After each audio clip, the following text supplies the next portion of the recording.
The topics and opinions expressed in the following show are solely those of the hosts and their guests and not those of W4CY Radio, its employees, or affiliates. We make no recommendations or endorsements for radio show programs, services, or products mentioned on air or on our web. No liability, explicit or implied, shall be extended to W4CY Radio or its employees or affiliates. Any questions or comments should be directed to those show hosts. Thank you for choosing W4CY Radio.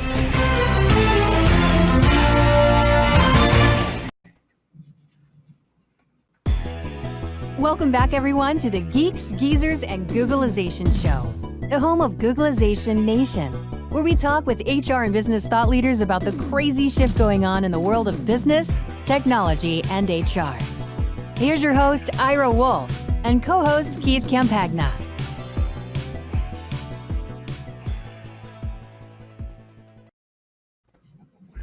Hey, welcome back, everyone, to the Geeks, Geezers, and Googlization Show, and thank you for being part of Googlization Nation.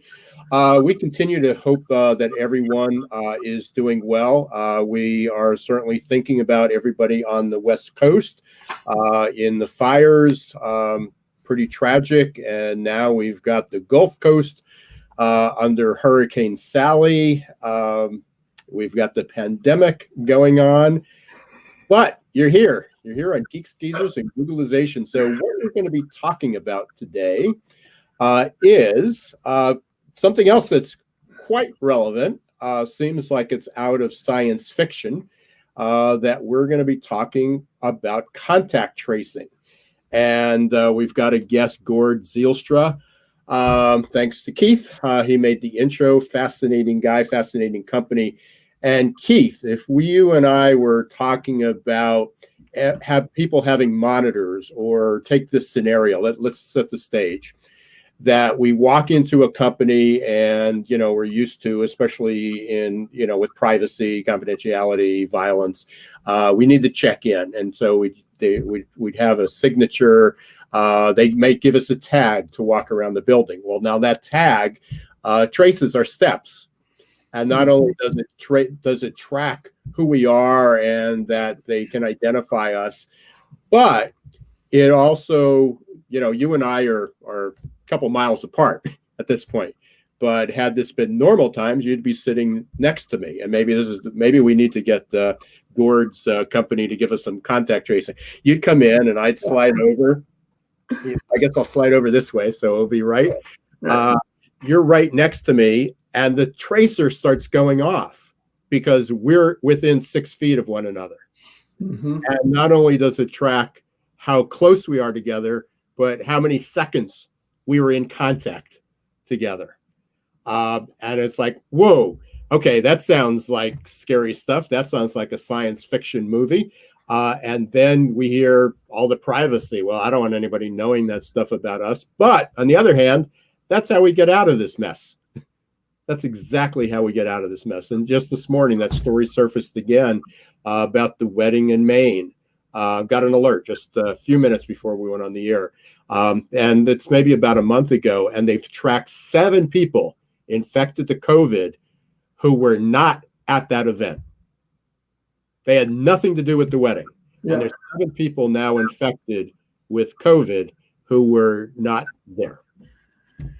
I tell you what, it's incredible to think that we're witnessing this in real time. And what I mean by that is there are answers. We've talked about this for a while. The answer goes beyond 0 or 100%. There's a middle way to get things done.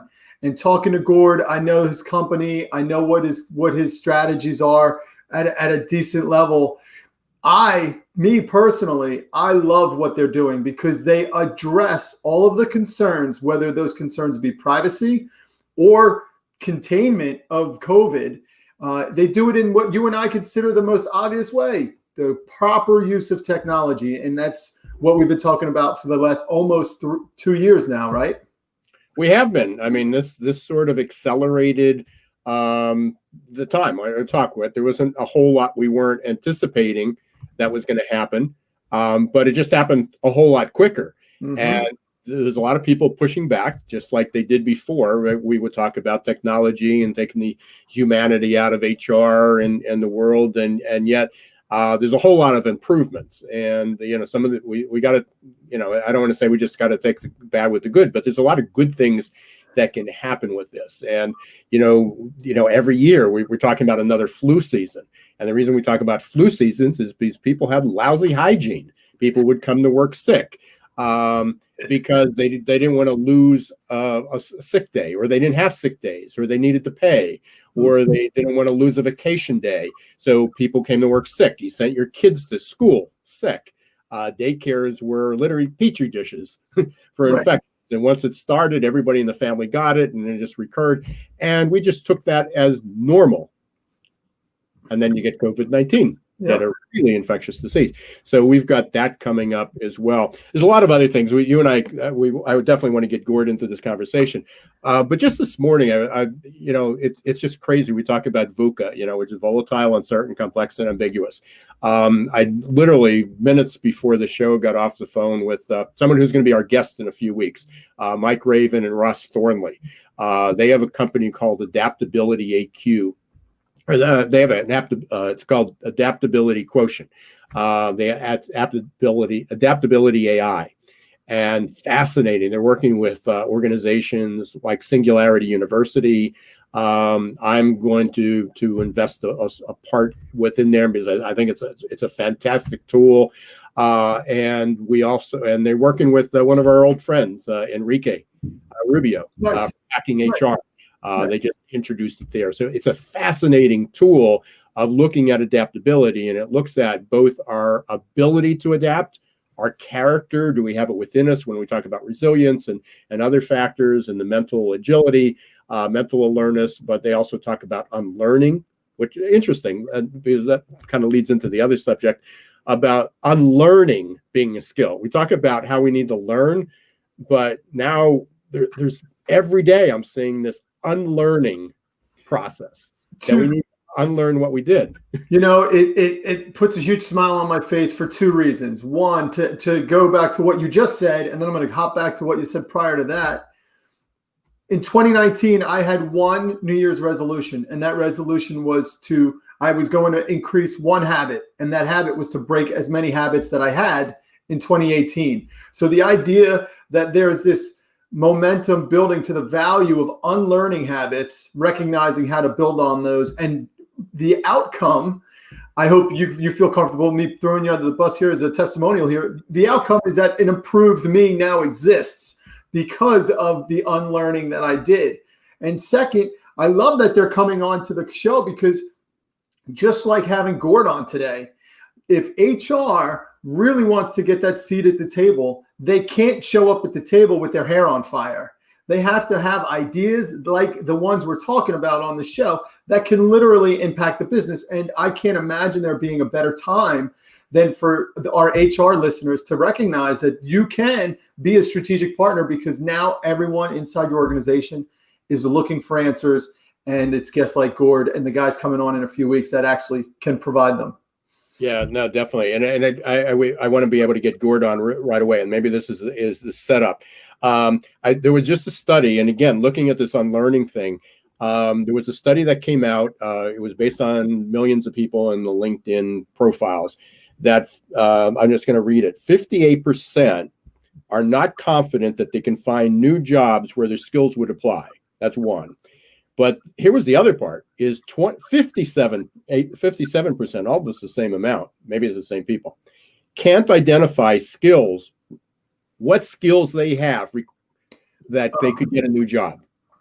I mean, that's absurd. I mean, 6 out of 10 people are saying, I don't know if my skills, I don't know how I can apply my skills to get a new job.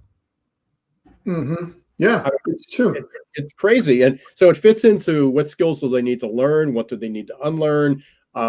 Which means people need to adapt, and all this stuff just starts to spin into its own.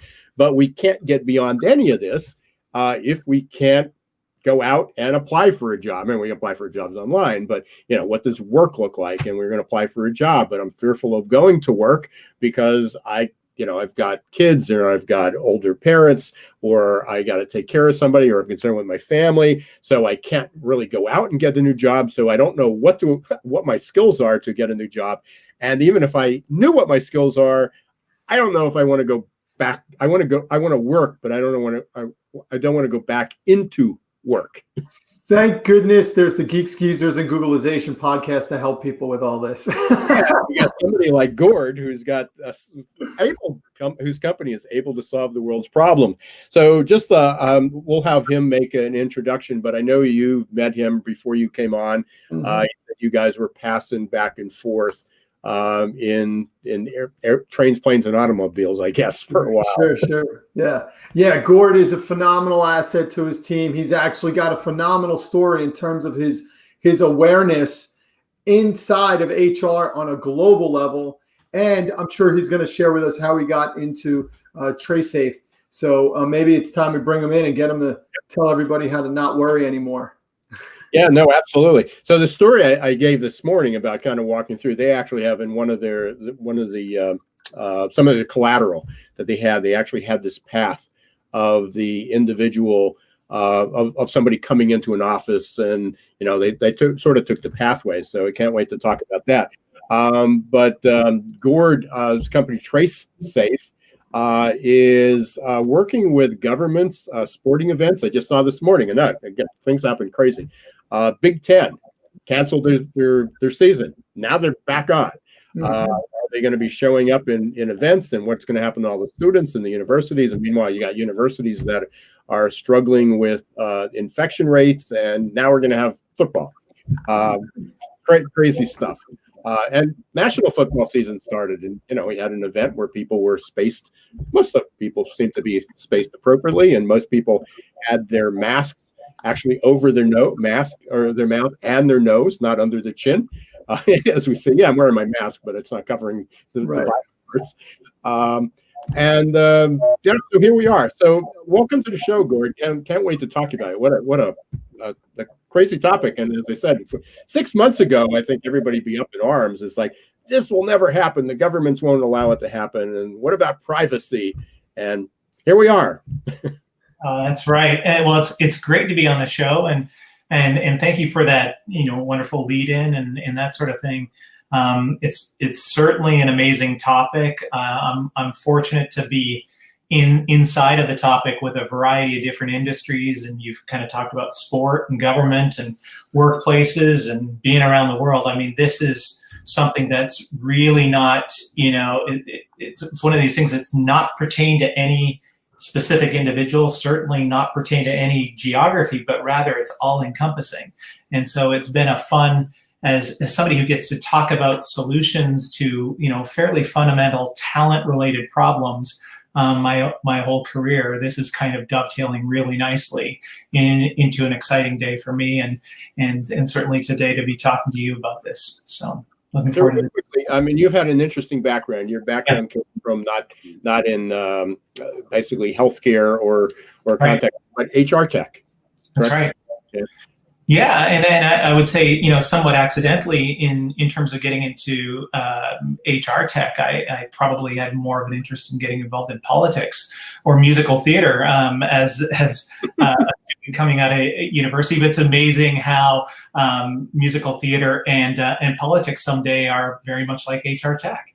I could probably take a whole different conversation on that, but no.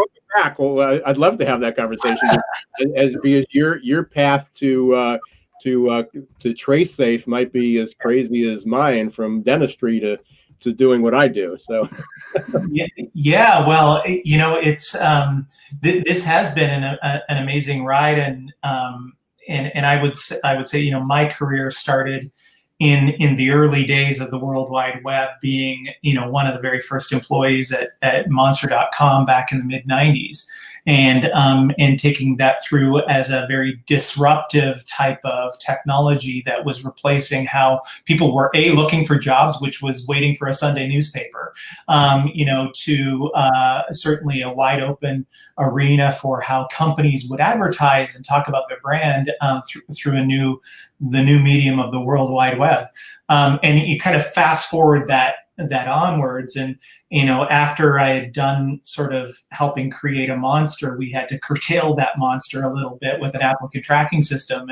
And so this was the disruption of kind of taking resumes and profiles,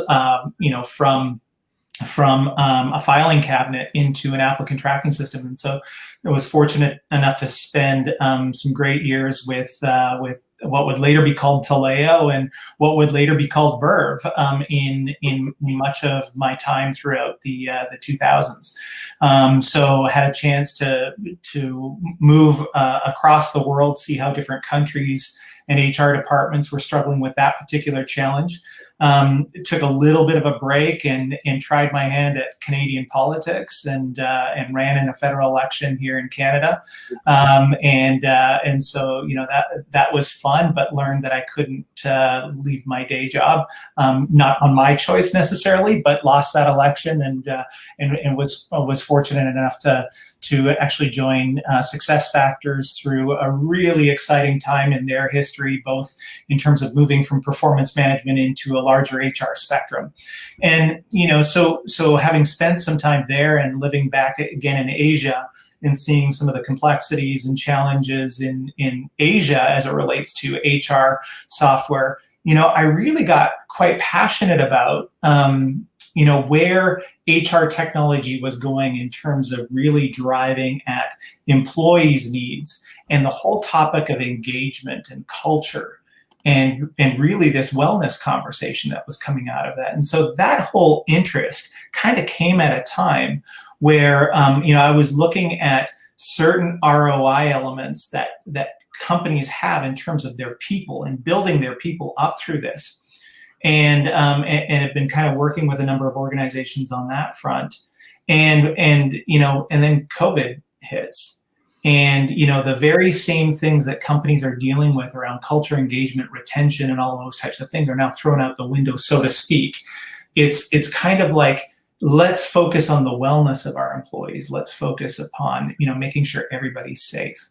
And when we say everybody, we don't just mean the people that are walking around with smartphones that can check into an app and answer a question. We literally mean everybody that comes into contact with our employees, whether they're on a shop floor, in a manufacturing plant, in a laboratory, as salespeople, as consultants roaming around offices and around the world. And while travel has also stopped, how do you actually think about those types of things? So this opportunity with Tracesafe came up. And it really was at an important time where I think companies are now faced with this dilemma of how do we get back to work again? How do we make a safe workplace thrive with the talent that we have? And I got to believe, Gord, you come with a phenomenal perspective that is a key differentiator, because from my humble perspective, the people, the stakeholders inside of corporations, inside of venues, sport teams, etc., they want to know that there is a effort to protect the data, protect the people in an effort to keep everyone safe and not concerned that Big Brother is upon them in the year 2020, right? So could you share a little bit about the nuances as it relates to the way that the contact tracing works? Because you know this already, right? I'm certainly one of those people that is not a fan of surveillance, and we've what's his name? Edward Snowden just got let go, or what's it called? Acquitted for all of the things based off of what we were told was going on and what he knew was the truth. So maybe to clarify a few things so that our audience can feel safer about Tracesafe and what they can look forward to. Yeah, absolutely. So I think we take a few cues from different things. When we think about safety, and we think about what makes people safe, and certainly there's many people who maybe come to this conversation today and are thinking about this conversation, and they've been in a situation where they understand safety at its core. So maybe you've served in the military, you've served in some branch of that. Maybe you're a parent, and so safety means to you this whole ability of how do I keep people out of danger's way, and what is the combination of those types of things. And this isn't just theory, this is practice in every sense of it. And what it boils down to, I think, is two fundamental things. It's first, we approach this with trust. So we have to be able to trust those people around us. If I'm a parent, I'm trusting that we're taking safe actions together, that we're working together to keep each other safe in our household or as we're out and about. If I'm in the military or in the Navy or some branch that is known for this particular area, I'm looking out for other people to this level that goes beyond just a basic sense of trust. I could take that one step further, and I think about the manager to the employee relationship, or I think about this in terms of my government's responsibility towards this too. And there's a point at which I take where I want that trust to extend, but I don't want them following me around everywhere I go. The second aspect is a sense of cooperation. And cooperation means, that we are in this together, that we're only as good as the lowest common denominator in this sort of thing. If there is a breach of anything, let alone trust, that things are going to fall down with this. Mm-hmm. And so when you approach this sort of concept of whether it's getting back to sport or whether it's getting back to the workplace, I believe that you have to bring these two elements back. The employer has to trust the employee to do what's well. There has to be a level of cooperation. If an employee is going to show up and say, you know what, I really don't care about this, I don't believe this COVID stuff, I don't think this is going to spread, I'm going to take haphazard action, I'm going to let my guard down, and things are likely going to go more wrong than they would in other situations.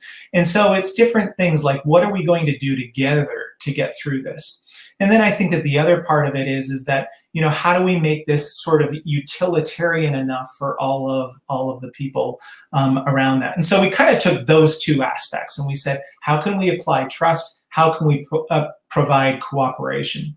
And for us, it meant that we wanted to be able to say, okay, just like now I'm walking into a workplace and I may have to fill out a questionnaire. Who am I seeing? Where am I going? What's my meeting with? Who's my meeting time with?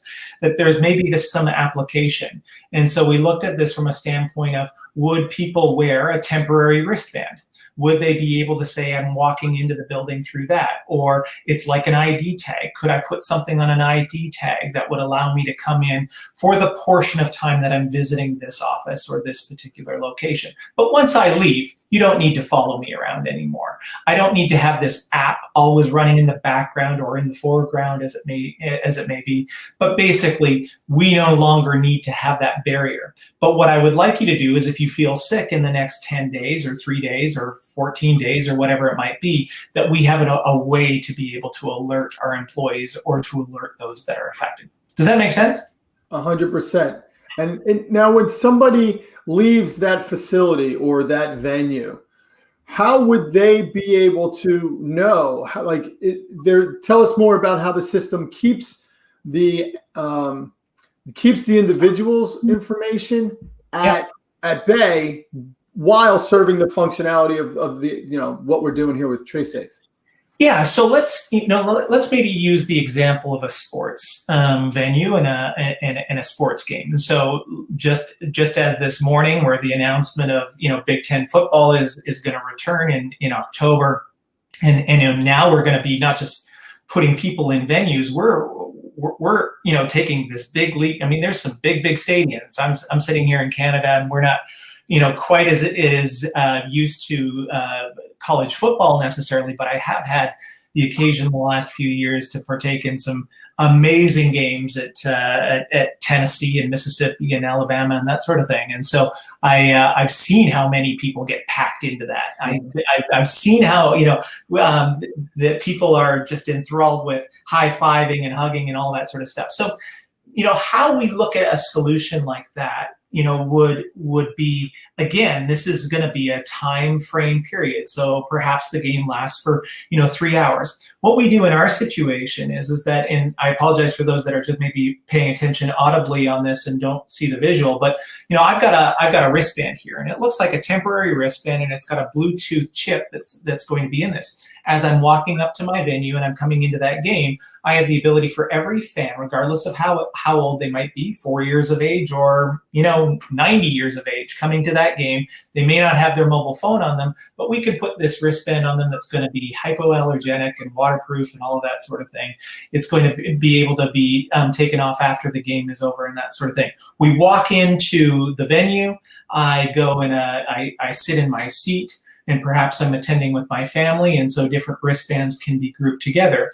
But essentially what we're going to do with this wristband is, for any period of time back to the distance that we would apply, and so maybe that distance is 2 meters or maybe it's 2 feet, if we're 2 feet apart from each other, or if we're in proximity of like 2 feet for more than 2 minutes long, that our wristband is going to talk to the other wristband, and that connection is going to be made.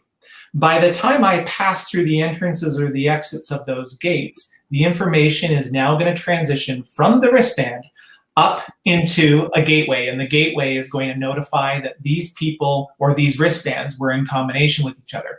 It's not going to have identifiable features to it. It's not going to say that Gord and Keith were connected with each other, and Ira was there, and all of a sudden we're all having close times at the football game together. It's identifiable by a wristband serial number that's associated with this. And so after the game is over, I leave, I destroy my wristband, but I've got the notification elements, I've got the serial number from this wristband.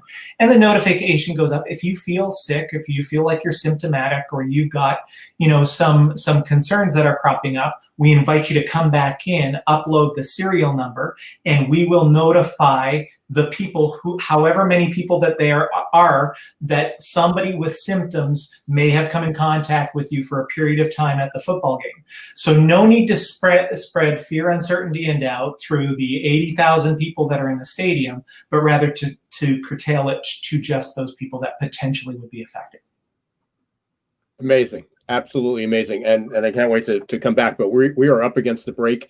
And we've been listening to Gordon Zeilstra from Tracesafe. We're talking about contact tracing and social distancing and technology and how it fits into the HR world and the future and beyond HR, how it fits into our day-to-day lives, even if you want to get back to a football game. You've been listening to Geeks, Geezers, and Googlization. I'm with Keith today. We're actually in different places, but Keith Campagna, my co-host, is with me. We're going to take a short break. We're going to hear from our sponsors, Zor.ai and Success Performance Solutions. So stay right where you are. We'll be back in less than 2 minutes. Imagine how your company would grow if your candidate experience earned a 99% approval rating. Well, to get to 99%, you need the 3 best letters in recruitment technology, XOR. Zor's text bots, chat bots, and audio bots increased IKEA's candidate conversion rate 455%. Zor decreases candidate drop-off rates, improves your candidate experience, and collects analytics for future strategies. To learn more, check out Zor.ai. That's XOR.ai. Imagine how your company would grow if your candidate experience earned a 99% approval rating. Well, to get Hiring top talent shouldn't be left up to the roll of the dice. And yet, that's exactly what many organizations do. They roll the dice, cross their fingers, and pray for a better outcome. Hiring the right employees the first time is much too important and way too costly to leave to a game of chance. Your employees and your customers deserve better. For 25 years, Success Performance Solution has been helping small and medium-sized businesses hire smarter. They offer pre-employment and leadership assessments from typing and data entry to C-suite competence. Whether it's production, sales, healthcare, call centers, or management, Success Performance Solutions can help. Visit their website at www.successperformancesolutions.com to schedule a free demo or call 800-803-5800. 4303.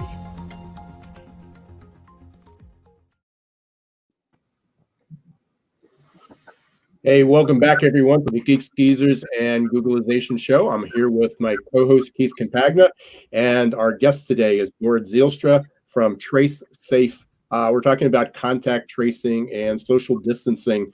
We left off talking about some of the, how it's done. I guess one of the things we did skip over, and just to make sure we're all on the same page, Gord, can you define or describe contact tracing? What is it? There may be some people that have a misconception about what it actually is. So. Yeah, I mean, certainly, I think there's maybe some confusion around the fact of, are we tracking people, or are we really, and that would speak to the fact that we're actually creating a map of their particular journey, and as everywhere that they're going, we're keeping track of them and where they're going with this.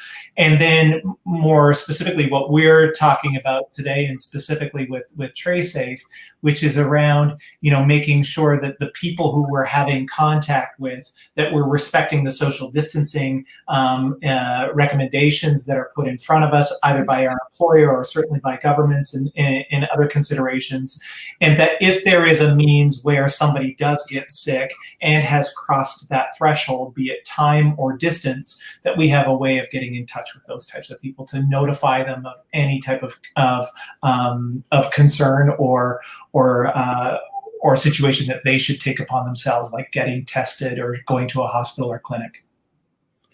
So how, I would assume, and again, you're worldwide, correct?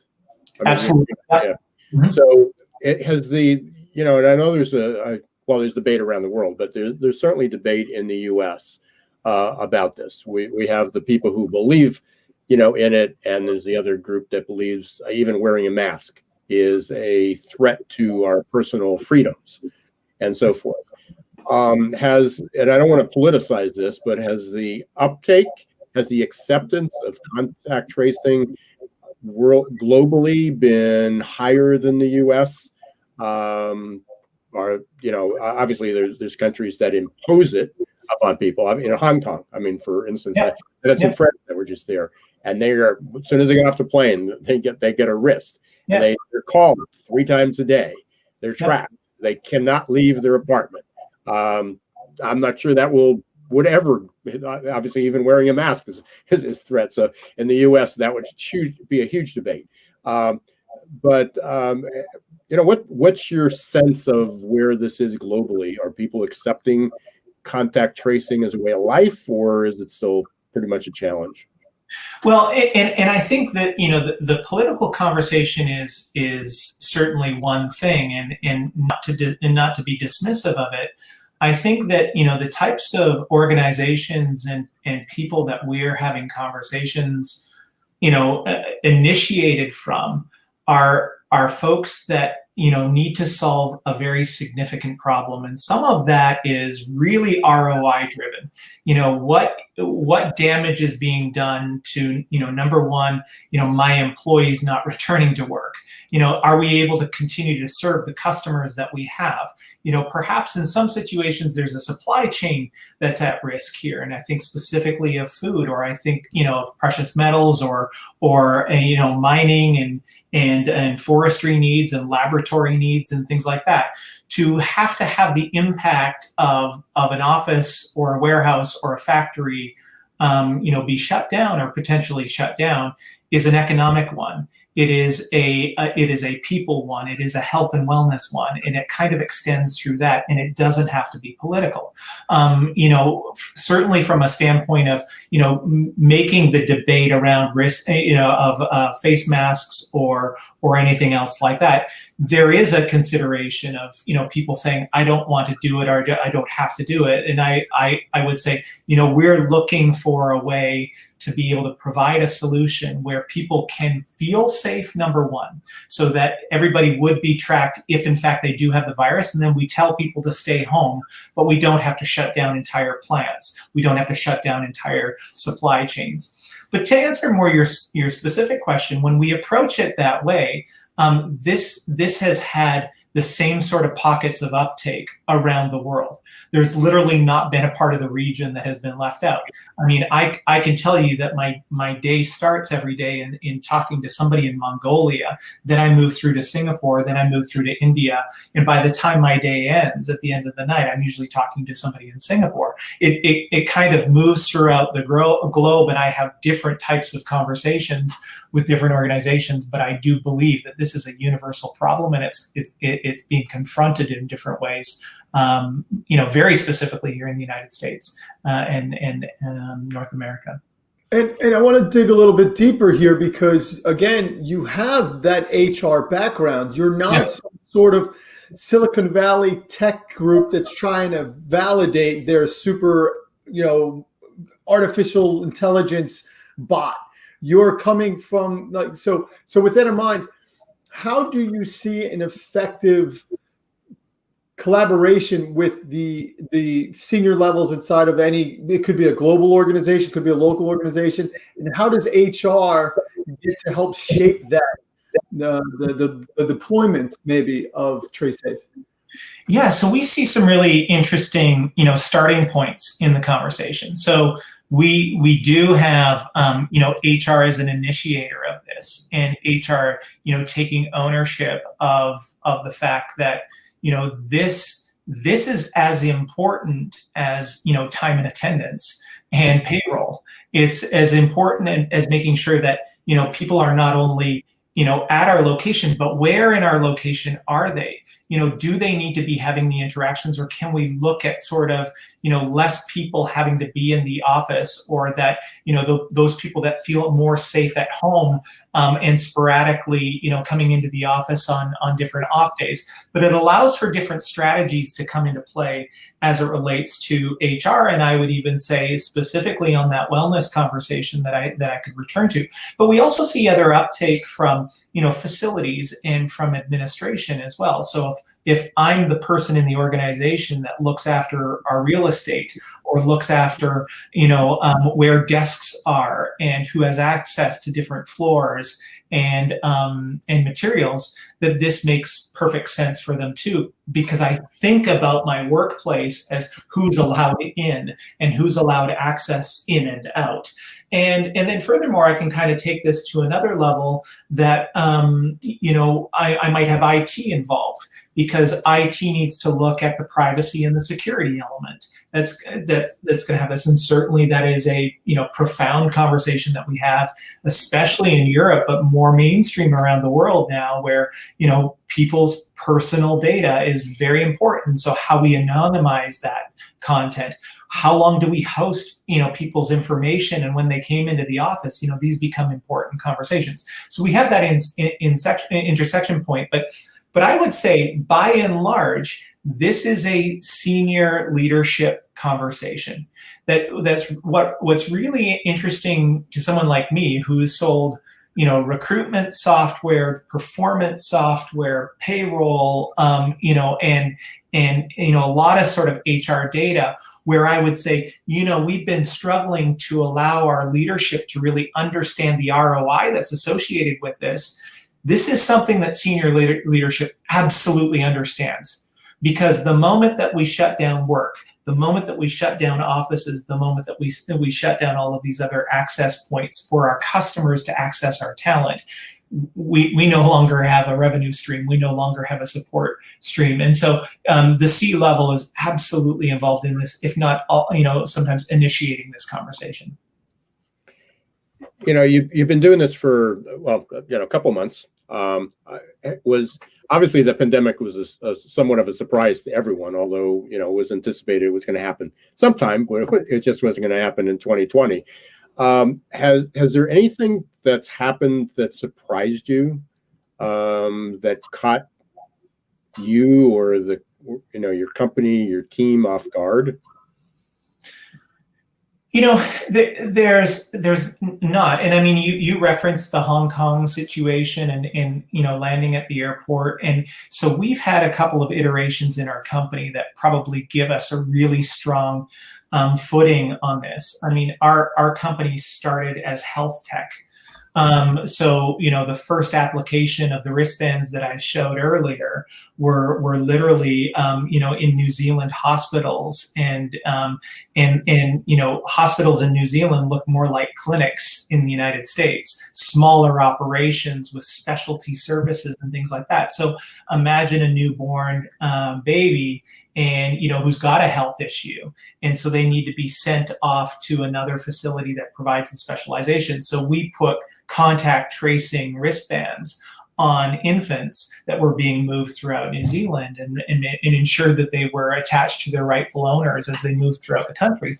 We took that application and we said, hey, as soon as issues started cropping up specifically in Asia, we had an immediate solution to be able to provide jurisdictions like Hong Kong and Singapore, where they've thought about this, intently, because they're an island in some situations, and protecting the feasibility of their island and their citizenry and people who are flying in and out. And so we provided a solution to those countries, and then we've migrated. So I would say, the surprise has been how this evolution has taken on different forms.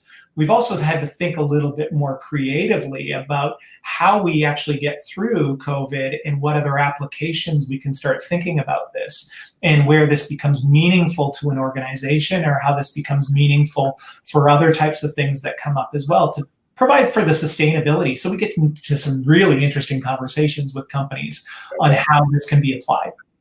Yeah, I bet.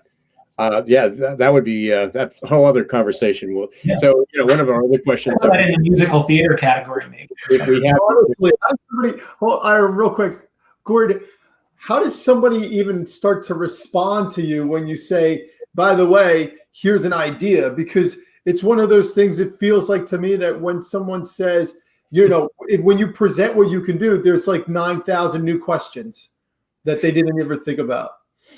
Yeah, I mean, I think that like HR technology, we end up getting into this conversation of, can we pilot this, right? Can we roll this out? And just imagine for a second what the potential applications could look like. And as sort of a good salesperson and consultant in HR software, I'd be like, oh, that's really hard to do, because we're looking at rolling out employee software, and it takes a long time, and there's lots of different configurations that we have to think about. In this particular situation, I can absolutely do a pilot. I can send 5 wristbands out. I can send 25 wristbands out, and take a look at what it takes to put an office complex or a small location of your very large company, and see how that works and how it all comes together. And so I think that there's a really neat way for us to be able to roll out something immediately for this. But, I was in a conversation this morning where it's like, we're only really as good as the lowest common denominator of your employee. If your employees aren't putting this thing on, if they're not wearing it, back to that cooperation story, then we're probably putting a lot of other employees at risk. And so we want to make this as, utilize the utilization of this has to be as easy, as friendly, as streamlined as possible. Yeah, I would think so, right? Mm-hmm. There's so many variables there. It's almost like herding cats to a degree, but you have to start somewhere. And to Ira's point, right? But we have to move forward. We have, it feels like this limbo thing is going to wear thin sooner than later. I mean, we're coming into Q4 right now. I wonder how many sales organizations out there are actually thinking, let's see what happens, versus we need to sell our asses off, right? So at some point, something besides nothing has to be done. Yeah. Yeah. And I think waiting this thing out, which is a strategy, sadly, that some will do, and they'll just sort of say, you know what, this thing's going to blow over. And I think, if you just follow the news and you kind of play back the news, you hear about how it really hasn't. Here we are, and I'm a father of 2 school-age kids, and it's kind of this return to school has not been awesome for a whole lot of reasons. I mean, it's first of all, mixed messaging. Second of all, you're managing a different type of dynamic of, skewed scheduling, and who's allowed to come into the building and who's not allowed to. Certain kids don't feel comfortable in going into the school environment either. Just that on its own. And you think about, we're many months away from when this started. and a lot of organizations are still trying to figure it out. And I think, a lot of this is we really have to start planning to put a very strong, predictable plan in place, and that's where we're coming into the conversations now. And it's like, okay, we can't wait this out. So there was a question. We just have we're getting toward the end, so just want to get everybody's thoughts on this. A question came in: are people going to think this is another way to be tracked? And I think we talked about that earlier. What's your sense, Gord? Well, so no, I think this is more like, we're looking at combining different ways of utilizing form functions that are familiar and utilized to people. So if I take the office environment, today it's really hard to get into an office complex without registering first with the admin at the front desk and putting your information and your contact details and all that sort of thing. What if that could just be a singular experience? And so now what's happening is you're coming in and you're putting a wristband on. So that takes on the same sort of consideration. If I'm going to a football game, to be able to apply a wristband that could serve as my ticket as well. So it's kind of like I was already being tracked when I was going into the football game. You knew where I was sitting, and now this is a situation where we're able to, if somebody does get infected, that they're able to notify you, and not any more than that. It's not about finding a new mailing list or advertising in a special way or doing all of that sort of thing. It's literally single purpose for your health. I think you just gave us some insight into what some of those conversations are. Yeah.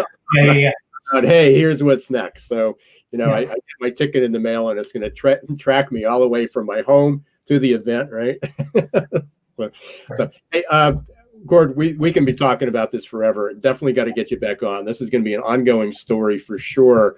We always talk to our guests of what's going to happen, 12 months from now. What are we going to be talking about? I'm sure we're going to be talking about this or some variation of that.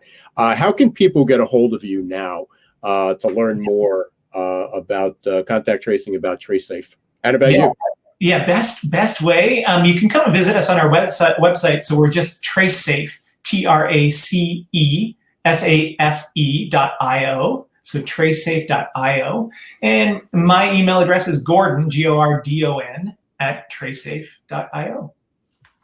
Absolutely. And I know you're on LinkedIn as well, so you can get connected there too.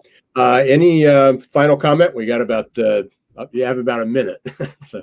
Oh no, I really super appreciate this opportunity to speak with you. It's this is a fascinating time as you led off the conversation with. It's some of these things where we're taking cues in the workplace, and I know many of your audience members are thinking about this as it pertains to the workplace, but we're taking our cues from sport.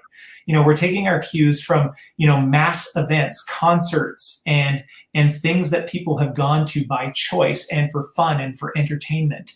And, these types of aspects become super important to getting through this thing together, but it also kind of flows through into work and being able to apply some of these different things that we can utilize, very, very responsibly. And also with some fun and some good conversations and some great, strategy and innovation at the same time, and apply this to work. And so I think that this is the future of wellness. I think it's looking after our employees, but our employees and being able to track how that virus may have spread, so it doesn't bring down our business to a halt. It doesn't stop us from economic activity.